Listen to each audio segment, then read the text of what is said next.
Thank you so much for the fire. Good afternoon, this is David Wendell with BushcraftOnFire, and we're pleased to be with you for another video. After we made the Charcloth video the other night, the Charcloth or char tinder video, I was asked by quite a few people if I could do a video on how to make Charcloth. So I know there's a lot of videos out there on how to make Charcloth. I'm going to hit some different angles today than normal. But we made some Charcloth yesterday. This is just an old t-shirt. Pretty good char. The question is, how do you go from this to this? And that's what we want to cover today.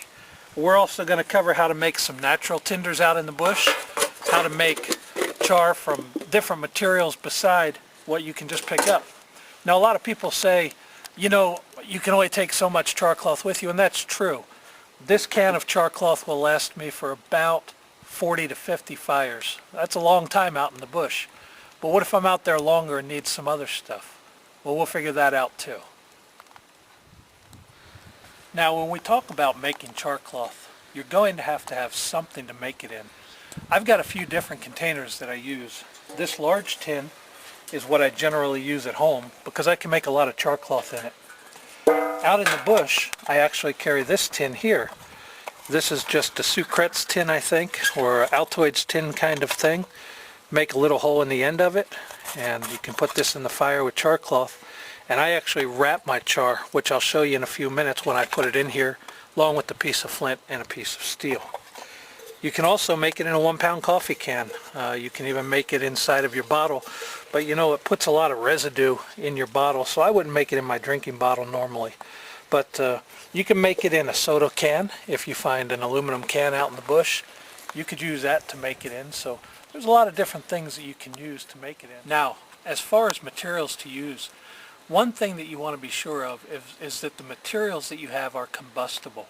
If you're using a t-shirt or jeans, make sure that they are 100% cotton. For example, this is a 100% cotton t-shirt. See if we can get a close-up there. And you can see right here it says 100% cotton. However, the front of this is obviously not 100% cotton. So I couldn't use this to make the material. But I can use the back side, that'll be fine, and we'll show you how to cut that up and use it. Another thing that you can use, which I actually have worked with, and it works really well, is toilet paper. And I recommend, instead of burning up a bunch of t-shirts, that you start off by using some toilet paper. All that you do in order to make char is unwrap whatever you're going to use. This instance, we're going to use this tissue, this toilet paper. Put it into your char container and close the lid. Now we'll stick that into the fire.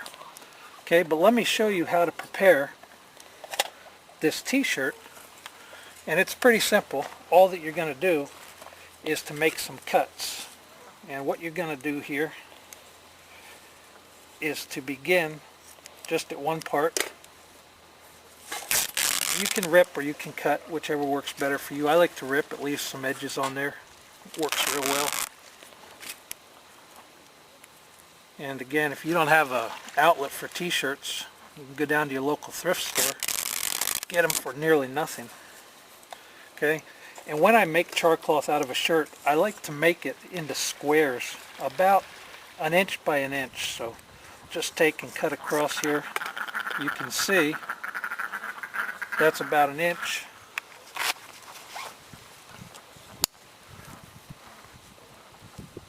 Now out in the bush, if I was walking out there, I'd keep an eye out for things like this. People leave their clothes laying around all the time. You find jeans. What I do is I just cut these into 1-inch strips, and then I take and cut it up. You can use scissors, you can use a knife. You notice these are rolled right now. It doesn't matter.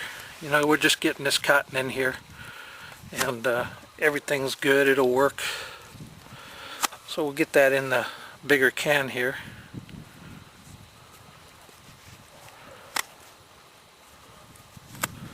And that gives me about 1-inch pieces, maybe 2 inches, 2 inches by 2 inches. That's fine, because once these are done, we're going to be able to utilize them anyway. So that's enough for in this can for right now. And I'm going to save a little bit of this shirt to wrap my char in later. The reason for that is because if I need to redo char out in the bush, it's going to give me more material that I can carry with me and make new char out there instead of having to find some. Alright, so in my small tin, I've got some toilet paper. In my larger tin, I've got the t-shirts. But what if I'm out in the bush and I don't have those? Cattail. Cattail makes an awesome fluff. And what I can do is just tear this fluff off, and you're familiar with this. It opens up and expands. And I'm just going to throw this into my tin can. And what I'm going to do is take a small piece of aluminum foil. Now, you know, it's good to have aluminum foil with you, because I could just wrap this material in this aluminum foil, poke a hole in it, and cook it that way too. But what I'm going to do here is just measure off a piece big enough to put over my can. And the whole idea is to have this covered. So let's go into some theory here about what happens and why this works. Alright, so I've got my cans, and what I'm going to do is just stick them on the fire. Now you notice the holes on top of that one and on the side of this one. What we're going to do is just to let those cook for a little bit and show you what happens as it cooks. One thing I've done here is I've carved a little notch I can stick in there to pull this can off. You can start to see the smoke coming out of here. Let's talk for a minute about the reason why this works. What we're doing is actually an incomplete burn on these materials. What I'm doing is igniting them in an oxygen-starved environment, and these are the gases that are coming out. You can see this one is going real well. Now this toilet paper isn't going to need to go near as long as this t-shirt, so we're going to watch that careful and take it out in just a minute or two. This one here we're going to let go for a while because there's quite a few shirts in there, shirt pieces, and we're going to let those pour off that gas. Now you can see this gas is actually lighting here. When that flame goes out, then it's just about going to be done. So we're going to let that burn off for just a minute or so, and we're going to pull that out of the fire. In order to do that, I just stick my stick into that hole, drag it off, and set it on the side. But what I need to do once that I do that is to make sure that that hole is covered, because I don't want oxygen going back in there. This char is going to be lit. Let's take that off of there. And I'm just going to stick it face down into the dust here, the ashes. And what that's going to do is deprive any oxygen from getting back in there. I'm going to open this up for you in a second and show you what happens if you open it too soon, because I think that's important too. But you can see here that our steam is really coming out the top end here, and again, that's the materials inside actually burning off. Now you can actually see around here, let me see if I can get some off on this stick. That is some of the burn off that's coming out of the material. You can see that black tar-like material. That's literally what that is tar in the materials. But you can see that that steam's still coming out of there good. And so what we're going to do is we're going to let that go for just a few more minutes until that calms down a bit. I'll take it out for a second, and what I'm going to do is shake this up, put it right back on there. What that does is allow that material inside there to get all the edges burnt and all the edges charred up good. So we'll let that go for another minute or two and take it off and show you what we have. Now you can see that most of the smoke is finished coming off of there. So what I'm going to do is I'm going to take that off and get it off the fire. Just stick my stick in here, pull it out of the fire. It's a little hot, but that's okay. And cover that hole. Now if I open this up too soon, that char cloth is actually on fire inside of there. And as soon as it cools enough that I can get my hand in there, I'm going to show you that. Try and open it a little too soon so that you can see it actually burning. That's why you want to keep it covered till it cools off. In the meantime, I've taken my can, put a piece of foil on top, and I'm going to stick that in the fire now. And let's see if we can get some char cattail as well.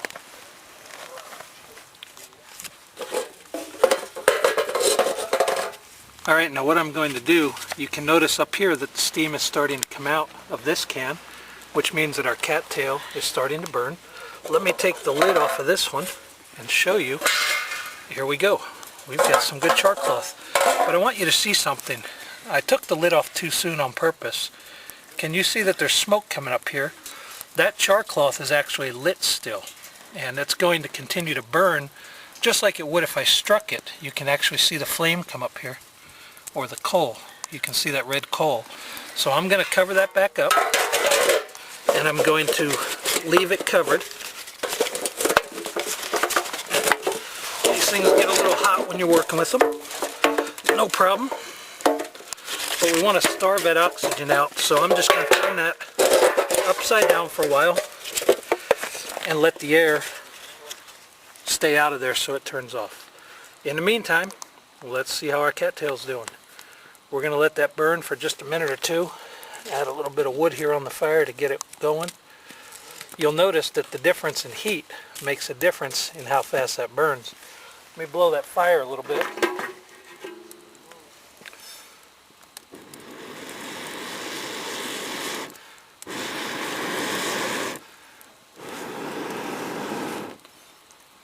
And there you can see that steam really coming up through there now. So we're going to let that cattail go for just a minute. Some of the other things that we've used natural in the woods that work are leaves and some dried grasses, but you have to strike those differently. So let's let this cattail go for a minute. We'll get it off of there and show you how to use this stuff. Now you can see that the steam is almost ended here on this cattail, so I'm going to go ahead and take that off the fire. Now what if you don't have a can out there? You know, you can make cattail without even having a can. All you have to do is stick your cattail into the fire and then on the stalk, and then you can pull it out and either step on it or bury it in ashes and drown the flame, and that will char and it will take for you. So I'm going to close this up here so it doesn't continue to smolder. You can see that's still smoldering, so I'm just going to get a cloth, put over the top of that for a few minutes, and then when it goes out we'll be back with you. Alright, so let's see what we have. You remember that in our small can we had toilet paper that we had rolled up, and there you go. Now again, I recommend that you do this at home. This will work. In fact, it takes a spark pretty easily. It takes the smallest sparks of anything I've ever thrown. And this is an incomplete burn, however. You notice that because we had this rolled up tight, the inside didn't burn. We found out on the last video that's not a problem. So we have that. Let's see how our shirt turned out. Open this up, and there we go. That's fine char cloth, and this is very, very usable. What you do is just tear a small piece of this off. I like to use about 1 inch by 1 inch or 2 inches by 1 inch, and just put it onto your flint and strike it. And we're going to show you that in just a moment as well. And then let's see if our cattail's finished smoking here yet. Cattail's still smoking, so we're going to let that set up for just a few more minutes. It's got to do a complete burn on it, and then we'll be back with that. In the meantime, let's go find some tinder so that we can show you exactly what to do with this and how to use it. What I've done is just basically come out into the field, and I'm getting some dried grasses. Now, it hasn't rained here for a few days, so these are fine. If it was raining or real wet, I'd want to take these grasses and I'd want to get standing grass. But what I'm going to do is I'm just going to roll these into a bird nest. So I just go ahead and I roll this into a bird's nest, and it'll hold itself together, and that's a good tinder. It'll take a spark readily. Another thing that we use a lot is cedar bark out here, which works very, very well. And you can use leaves, you can use all sorts of moss and different things. So use your imagination, but get a good dry tinder for this. Now when you're using char cloth in the bush, you can use a couple different things to light it. If you have a metal match, or strike my light, or strike my fire, or whatever, you can go ahead, use that on that char cloth, and it'll light very quickly. But one of the reasons I like it is because I like to be able to save my metal matches, my steel strikers. I just carry a piece of steel with me. These are files. Take that file, you just smack it, it breaks. Get a small piece. You don't need a real big piece. And Then you need to find yourself a piece of chert or flint, piece of quartz will work. You can also use 2 rocks, but I'm not very good at that, so I tend to use the steel. And what I'll do is just take a piece of this flint, and I don't know, I'm going to get this in the shadows to see if you can get it on camera. Get Tam to zoom in here. I hold the rock steady, and I'm going to slide my steel down along the rock. This is a sharp edge, so what it's going to do is actually take pieces off of this file, and those pieces will be molten as they're burning. And let's see if we get some sparks. Oop.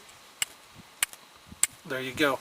And so what that's doing, so you want to practice that before you ever put Charcloth in there, just striking. You don't have to do it hard. All you have to do is just barely go down the side. You're not hitting in. Some people hit in. You're not hitting in. You're just going down the side. That's how you get the maximum sparks off of there. So the next thing that you want to do is to get a piece of your Charcloth. I'll show you how this toilet paper works. Let's use this first. Now, a couple different ways you can strike. You can have your char sitting in your tin and strike down into the char.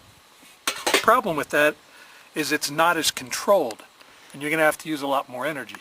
What I like to do is to take and put my Charcloth on top of my rock. These sparks are going to fly back up and land on this char. So then I just come down here, and there you go. That quick, we have that into a spark. Put that into your tinder.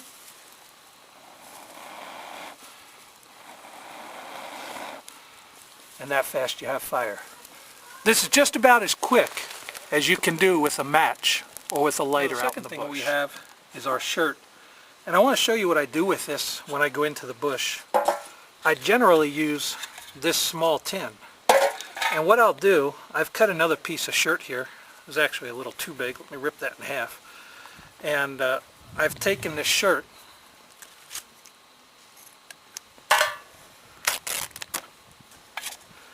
and I lay it out. And again, this gives me more Charcloth in the bush. You know, using Charcloth, you have to think ahead. When I come down to my last few pieces of Charcloth, I'm going to need to make some more.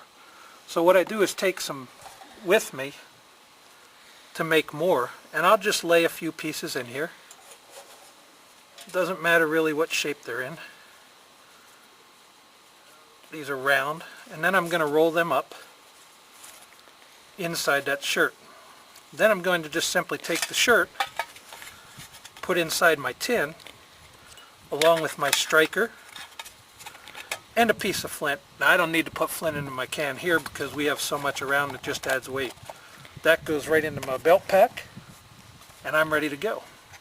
So let's see how it goes with a piece of this t-shirt and see how that works. See if I can get back in the shade for you again. We're going to do exactly the same way. Now this is a little easier to use because it's stiffer than the toilet paper was. There we go. We got that caught up on the back end here. See if Tam can zoom in on that a little bit.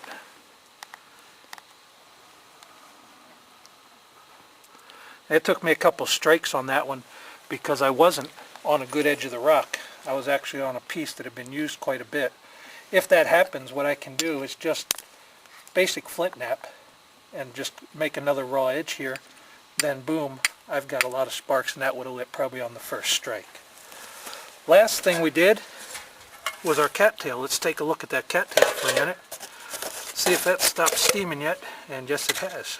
Now, one of the things that I want to do with cattail, because it is a little bit harder to use because it's just individual pieces of fluff, is I want to take that cattail and keep inside my tin. Okay. Now again, you can use either method with the cattail, but you do have to be careful if you're using it on the rock because it tends to fall apart. But it's still the way I like to use it, so I'm going to show you that again. See where I just chipped that piece off of there. Alright, so let's take a piece of that cattail and try it. I've put it here on the stone. What I'm going to do is just go through, and there you go. that quick, that cattail's caught. I don't know if you can see that.